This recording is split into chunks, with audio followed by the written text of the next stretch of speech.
Let's go back to Canberra and catch up with Shadow Home Affairs Minister James Paterson. James, thanks for talking to us. I'll get into the politics of this in a moment, but first up on the actual reform that Parliament's dealing with, I think many of us are surprised that it's not already a criminal offence for a non-citizen to be effectively trying to stymie their own deportation. Chris, that's right. I have said, and other coalition MPs and senators have said, that in principle we're not opposed to these reforms. We do recognise there's a genuine public policy problem here, but also we're not willing to rush something like this through without going through the normal processes of the Parliament to scrutinise it carefully, unless the government can provide a genuinely good reason as to why it needs to be rushed. I mean, we have demonstrated in the past, on 3 occasions before Christmas, that if it's genuinely urgent, we will support the government to rush it through Parliament. But this time, when asked, they can't provide an explanation for why this bill needs to be rushed straight through. And in the absence of that, we think an inquiry is the appropriate way to go. Yeah, well, they mentioned another High Court decision that's about to be handed down. But if this is a public policy problem, which it appears to be, it was one last week, last month, last year. That's right, Chris. This is not a new issue. We have had asylum seekers or would-be asylum seekers who found not to be owed protection here in Australia, who have for many years resisted being sent back home to their country of origin, have refused to cooperate, have refused to do things like go to an embassy and have an interview to get a passport or a travel document, for example. And that wasn't created this month or this week or this year, as you say. It's been around for a while. So why the urgency, why the rush? Well, we asked the Department of Home Affairs at a special Senate hearing last night.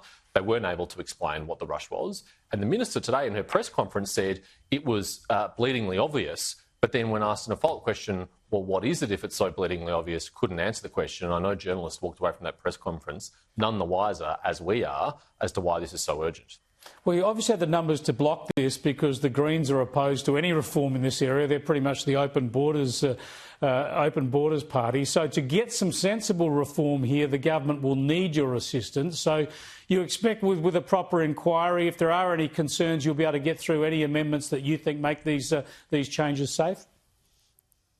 Chris, to be candid, we were hoping to vote for it today. But we voted for it in the House yesterday on the basis it would be sent to a Senate hearing and that answers to our questions would be given that would satisfy us and we could support it. But because the performance at that Senate hearing last night was so shambolic, because so many of the questions we asked couldn't be answered, in good conscience we couldn't have rushed it through and we had to send it to this inquiry. We'll be sensible about how we go through this inquiry, but we are also worried about some potential unintended consequences of this legislation. We are worried that the government hasn't done their homework, hasn't dotted their I's and crossed their T's, and we want to make sure that they've done so because other legislation they've rushed through is either currently facing constitutional challenge or hasn't been used, like the preventive detention orders, which we helped them get through before Christmas. 4 months on, that urgent legislation hasn't been used even once.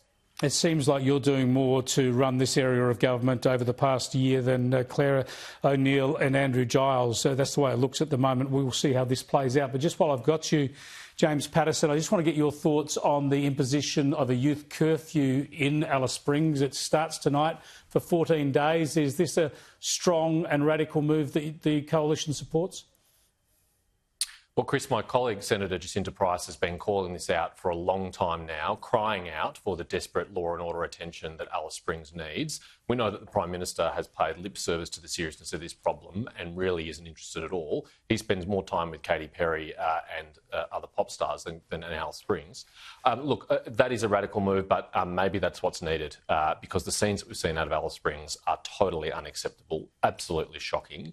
And frankly, I think if that had happened in Melbourne or Sydney, Chris, I'm not sure it would have been tolerated for as long as it has been in Alice Springs, and I think it needs to come to an end.